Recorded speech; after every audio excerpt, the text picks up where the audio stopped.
For decades, he stood unchallenged inside one of Kenya's most respected schools. He preached. He guided. He prayed. But behind the morning devotions and reverent titles was a calculated betrayal. This is a story about abuse, silence, and the power of institutions to protect their own. This is the story of a man who hid behind scripture, a predator cloaked in mentorship, and one woman who finally broke the silence.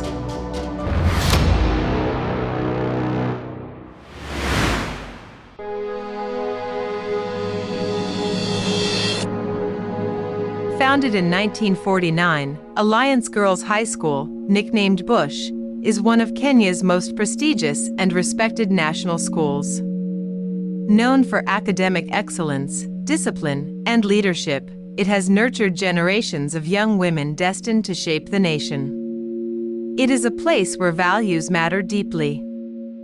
Integrity, respect, and honor are woven into the very fabric of its culture. Its reputation is guarded fiercely, protected like a sacred trust. Students typically join the school when they are barely starting their teens, ages 13 or 14, and graduate 4 years later, at 17 or 18.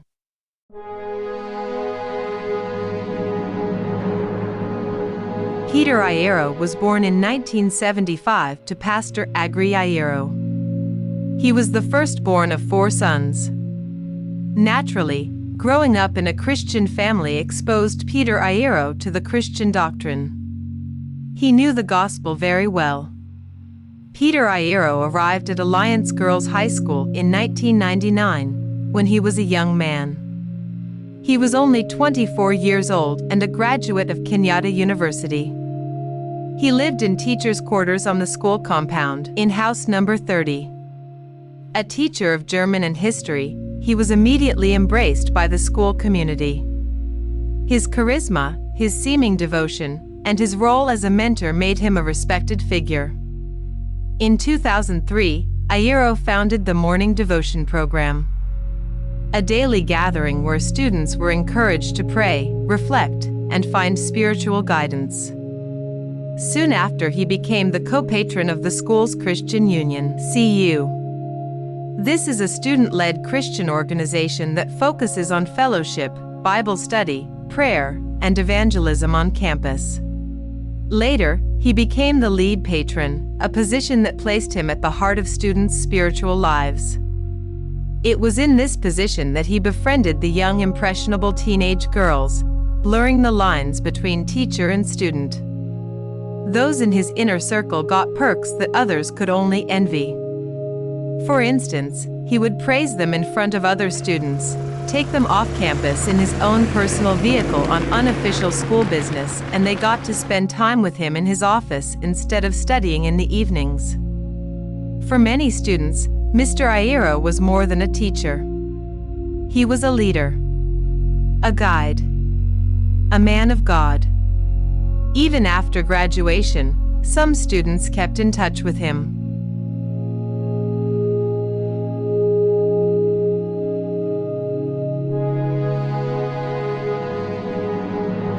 Christine joined Alliance Girls High School in February of 2000, when she was only 13 years old.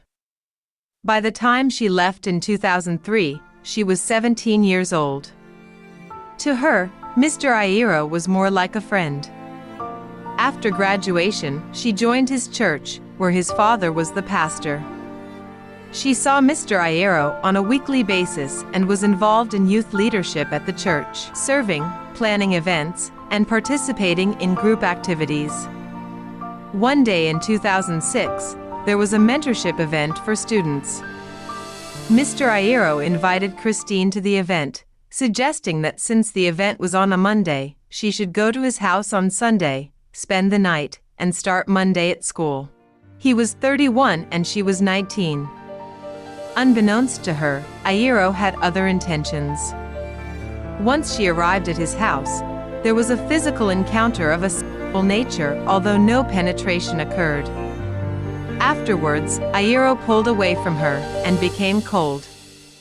In 2011, Mr. Ayiro married Charity, a former student at Alliance Girls High School.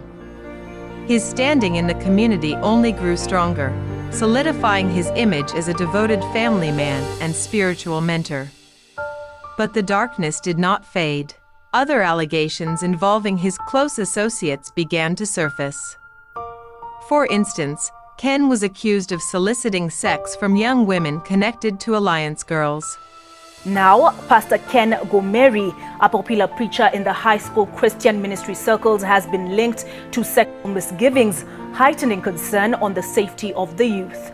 On Saturday, a lady accused Pastor Ken Gomeri, popular for his outreach in high schools, for having acted inappropriately with her and her friends in 2016. Pastor Gomeri is accused of having lured the girls to a hotel room in Nyeri, trying to make sexual advances through the night, regardless of their explicit rejection of his sexual advances. Though the allegations against Ken became public in 2019, the shadows they cast would later reveal uncomfortable truths about the wider environment around Ayiro.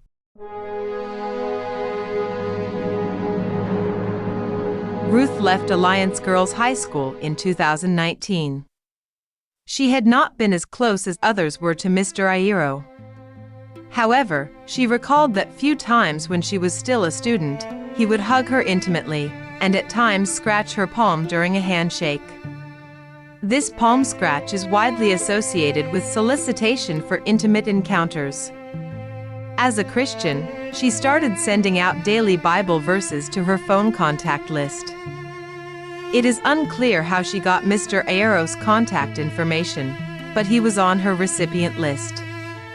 One day in 2020, he responded to her text message saying he missed her, and by the time the conversation ended, about 9 hours later, it had morphed into his sex escapades. She was 18. He was 45. The texting continued until mid-May when he asked to meet her at Karular Forest for a walk. After the walk, they had a sexual encounter in the back of his vehicle. This was just the beginning of many other sexual encounters that occurred at Mr. Ayiro's house in the school compound. In early 2001, Ruth was told by a friend that Ayiro's wife, Charity, wanted to meet her. However, Ruth was uncomfortable meeting the wife in person and decided that they should communicate via email instead. Ruth shared screenshots, photos, and all evidence she had to prove the affair. Charity said that she would talk to Ayiro, and that was the last time Ruth heard from her.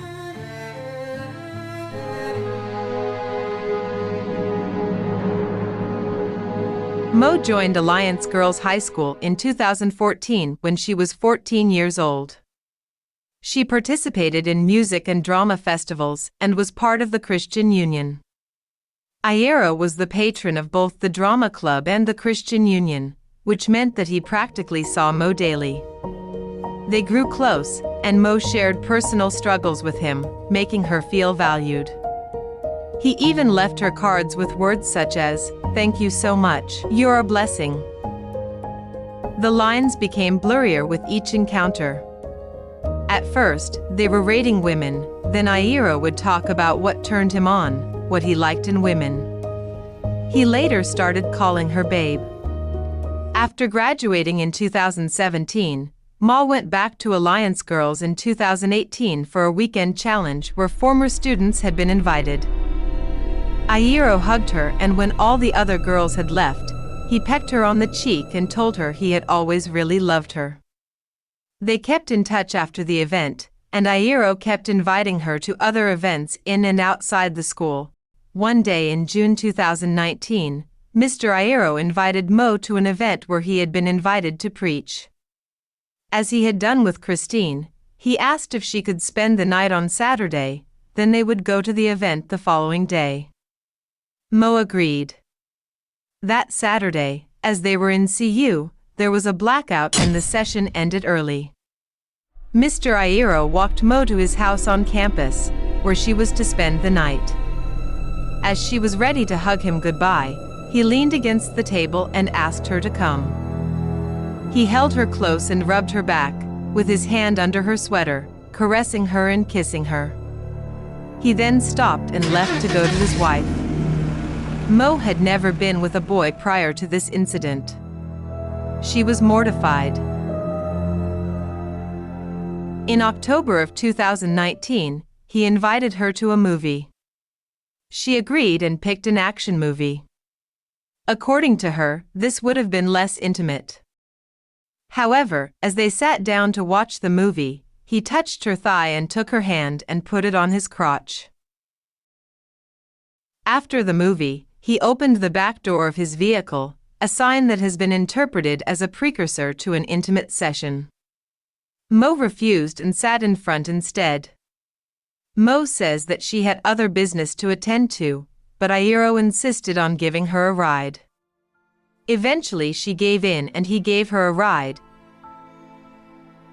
In 2019, a teacher was to get married in Bungoma and Mr. Ayiro invited Mo to the wedding. As usual, he suggested that Mo and another student spend the night at his house and then head to Bungoma the following morning. When Mo arrived, the other girl had not arrived. Mo would later learn that Mr. Ayiro was to go and pick the other student. Before Mr. Ayiro left for the other student, he and Mo had a physical encounter that involved penetration. Mo later claimed that she never wanted it, that she never invited it, and that she did not even find him attractive. After the wedding, they were intimate again. Afterwards, Mr. Ayiro would ignore her calls, texts, and requests to meet. This began their roller coaster relationship, on and off. After a while, Mo had had enough and called it off and started the odious healing process.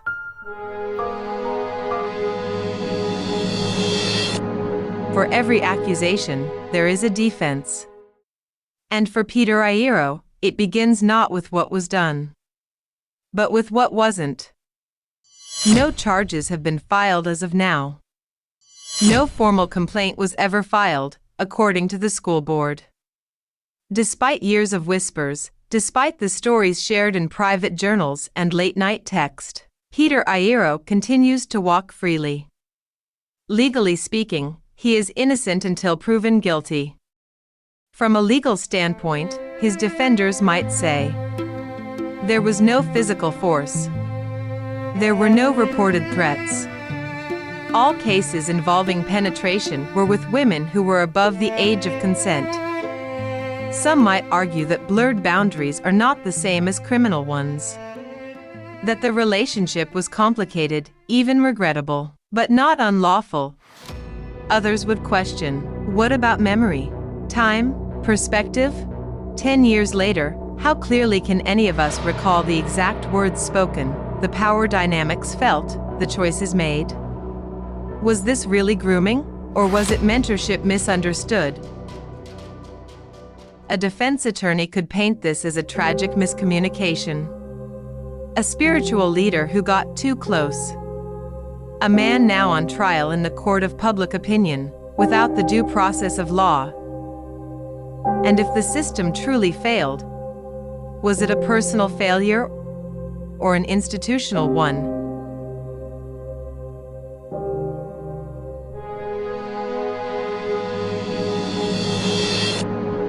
The legal age of consent in Kenya is 18. Some of the former students who've come forward say the encounters happened after they had left school and were legally adults.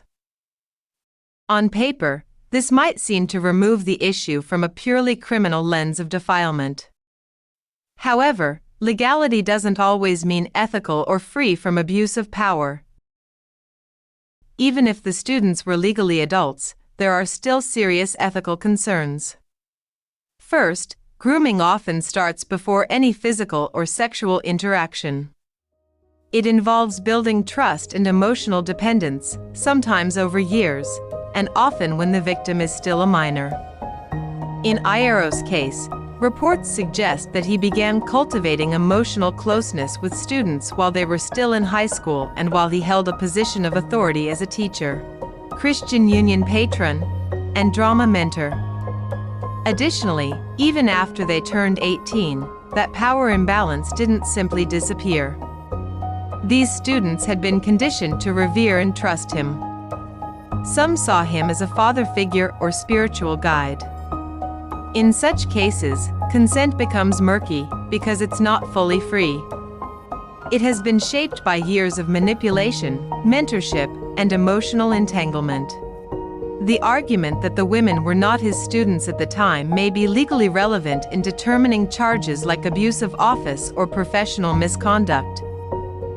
But it does not absolve ethical responsibility. He was still a teacher, still working in a school environment, and still had professional and moral obligations to uphold.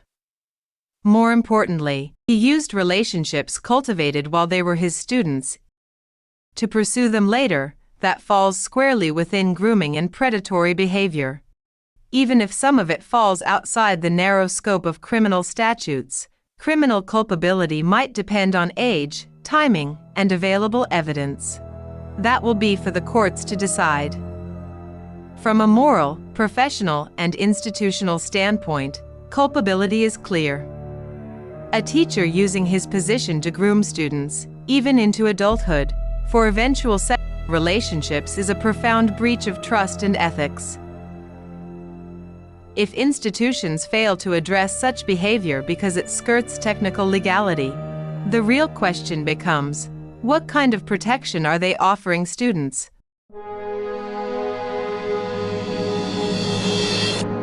Peter Albert Ayiro had been a long-serving teacher at Kenya's prestigious Alliance Girls High School.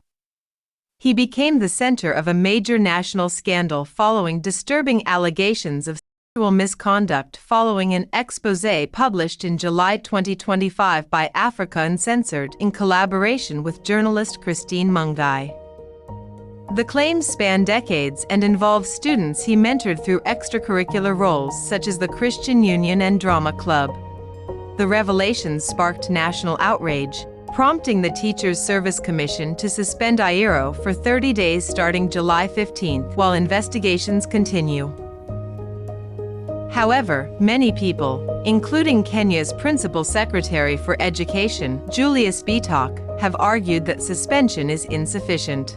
Bitok called for Ayiro's arrest and prosecution under the Sexual Offences Act, signaling the government's commitment to pursuing justice. And that teacher is going to be punished, is going to be interdicted. We have talked to TSC and all the other stakeholders to ensure that is arrested. And it's not only Alliance, any other school in this country. In response to the scandal, alumni and former students staged protests outside the school, demanding stronger action. They criticized the administration for ignoring earlier warnings in 2018 and again in 2021, accusing school leadership of enabling a culture of silence and protectionism.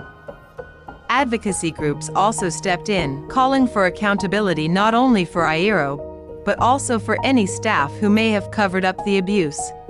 What makes this case especially troubling is that it unfolded in one of the country's top-performing schools, a place parents trusted deeply with their daughters' safety and education. The scandal has since become a symbol of broader systemic failures in Kenya's educational institutions, where reputation and religious influence sometimes override the protection of students.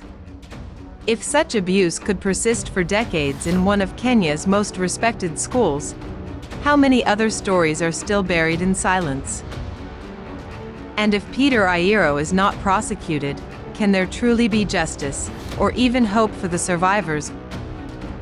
Ultimately, the system has failed, and unless it reckons fully with that failure, it risks doing so again.